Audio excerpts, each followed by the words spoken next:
अस्सलामुअलैकुम, आप देख रहे हैं GNN और मैं हूं इब्राहिम पीरज़ादा। मैं हूं हुदा शाह। बुलेटिन में हमारा साथ देंगे तनसीर जैदी भी। सबसे पहले आपको बताएं कि वज़ीर आज़म की ज़ेर सदारत नेशनल इलेक्शन प्लान पर अमल दरामद के लिए एपिक्स कमेटी का इजलास हुआ। इजलास में सिविल और अस्करी हुकाम शरीक हुए। मुल्क में अमन अमान की मजमूई सूरत-ए-हाल का जायजा लिया गया।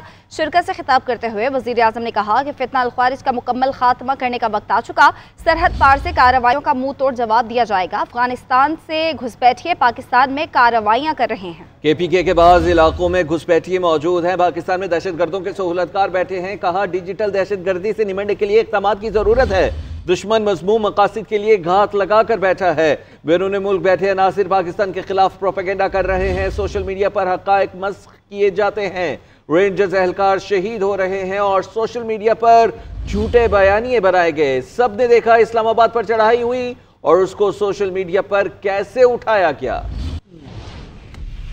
दुश्मन जो है वो घात लगाए बैठा है। इस सरहद पार से जो पाकिस्तान पर जो अभी चंद दिन पहले जो हमला हुआ, जिसका मुंह तोड़ जवाब दिया गया, और यहाँ पर उनके जो घुसपैठिए पाकिस्तान में मौजूद हैं, ख़ास तौर पर KP के बाज़ इलाकों में और बलूचिस्तान में जो मुख्तलिफ किस्म की वहाँ पर पाकिस्तान के खिलाफ साजिशें बुनी जा रही हैं, उनमें जो खारजी हाथ का हमें अच्छी तरह इल्म है कि कौन कौन ममालिक को वहाँ पर उनको सपोर्ट मिल रही है। जो फितना अल ख़वारिज जो है, का मुकम्मल सफाया करने का ये वक्त आ चुका है। डिजिटल जो महाज पर जो पाकिस्तान के खिलाफ जो जहर उगला जा रहा है, दोस्त नुमा दुश्मन जो बाहर बैठे हैं और जिस तरीके से वो पाकिस्तान के खिलाफ कैंपेन चला रहे हैं सोशल मीडिया पर, ये एक बजाते खुद एक बहुत बड़ा चैलेंज बन चुका है। इसको अगर हमने काउंटर ना किया तो आपकी तमाम जो आपकी काविशें हैं, आपकी मसाई है, वो बिल्कुल वो दरियाबुर्द हो जाएंगी।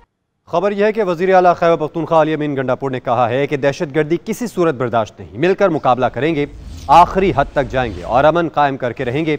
गलत पॉलिसी की वजह से ही दहशतगर्दी जैसे मसाइल जन्म लेते हैं। दहशतगर्द सरहद पार करके पाकिस्तान आ रहे हैं, इन्हें रोकना होगा। सरहदों की हिफाजत पाक फौज और वफाकी हुकूमत की जिम्मेदारी है। शहरों में दहशतगर्द आएंगे तो कार्रवाई करना सूबों का काम है। इस तरह की बातचीत ऐसे एपेक्स फोरम के ऊपर करना बिल्कुल नामुनासिब है। एक मुल्क के वज़ीर आज़म के लिए, एक मुल्क का वज़ीर आज़म इस तरह की बात कर रहा है कि इतना बड़ा एक सानिया हुआ, इतना बड़ा एक जुल्म हुआ एक पॉलिटिकल पार्टी के वर्कर के ऊपर, इतना गोलियां बरसाई गई रियासत की तरफ से, और वो ये कह रहा है आगे से कि जी ऐसा कुछ नहीं हुआ।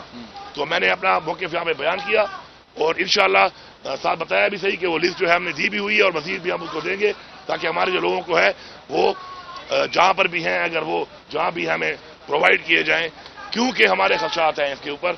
जब से हमारी हुकूमत गई है, इमरान खान साहब की हुकूमत, उसके बाद टेररिज्म फैली है। देखिए, आप रिकॉर्ड को देखा करें, आप देखें कितने सुसाइड अटैक हुए उस टाइम में जब इमरान खान प्राइम मिनिस्टर था, उनके जाने के बाद कितने हुए, कितने हमले इसके अलावा हुए, दहशतगर्दी की कितनी कार्रवाइयाँ हुई, कितने हमारे चेक पोस्टों पर हमले हुए, हमारी फोर्सेज पे हमले हुए।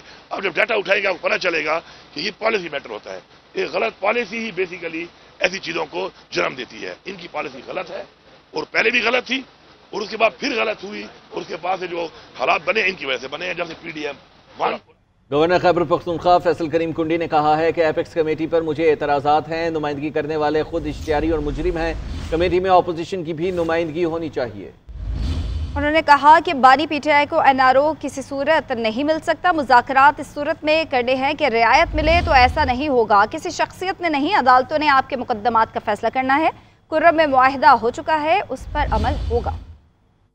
एपेक्स कमेटी पे मेरा रिजर्वेशन ये है कि हमारी जो नुमाइंदगी वहाँ पर करते हैं, CM साहब करते हैं, वो तो अमन अमान कायम करने में नाकाम हो चुके हैं और उनकी संजीदगी भी नहीं है, क्योंकि ये वो लोग थे जो इन लोगों को लेके आए थे।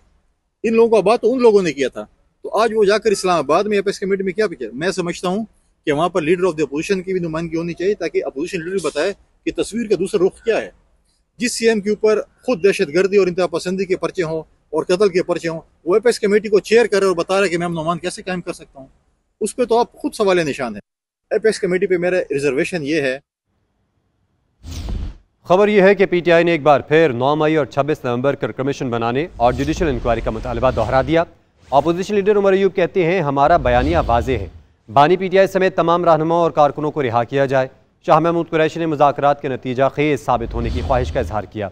डॉक्टर यास्मीन राशिद ने अदालत में गैर रस्मी गुफ्तगू में कहा, उम्मीद रखते हैं सियासतदान इकट्ठे हुए हैं तो समझदारी की ही बात करेंगे। पीटीआई रहनुमाओं की जानिब से बानी की रिहाई का मुतालबा जोर पकड़ गया। 9 मई और 26 नवंबर पर कमीशन बनाने का मुतालबा भी दोहरा दिया। ओपोजिशन लीडर उमर अयूब कहते हैं कि मुज़ाकरात पर हमारा बयानिया वाज़ेह है, बानी शाह महमूद कुरैशी और दीगर पीटीआई कैदियों को रिहा किया जाए। मजीद बोले, बानी पीटीआई के साथ हमारी मुलाकात भी होनी चाहिए। हमारे असीरान जिसमें वज़ीर आज़म इमरान खान साहब हैं, उस पर शाह महमूद कुरैशी साहब हैं, उस पर डॉक्टर यास्मीन राशिद साहिबा हैं, उस पर इजाज़ चौधरी साहब हैं, मियाँ महमूद रशीद साहब हैं, उमर चीमा साहब हैं, हसन खान न्याजी साहब हैं, बाकी सारे असीरान मिलिट्री कोर्ट्स के और जो लोग हमारे जेलों में उनकी रिहाई। पीटीआई के मरकजी रहनुमा शाह महमूद कुरैशी ने मुज़ाकरात नतीजा खेज साबित होने की ख्वाहिश का इजहार किया। लाहौर की दहशतगर्दी अदालत में मीडिया से गुफ्तगू में बोले, मुज़ाकरात की जरूरत पाकिस्तान को है, पीटीआई को नहीं। मुज़ाकरात मस्बत नतीजे पर जाने चाहिए, वरना ये हुकूमत डगमगा जाएगी। डॉक्टर यास्मीन राशिद की भी पेशी के मौके पर अदालत में मीडिया से गैर रस्मी गुफ्तगू बोली, हमारा एक ही मुतालबा है कि बानी पीटीआई समेत कारकुनों को रिहा किया जाए। पीटीआई रहनुमा मजीद बोली कि सियासतदान इकट्ठे हुए हैं तो समझदारी की ही बात करेंगे।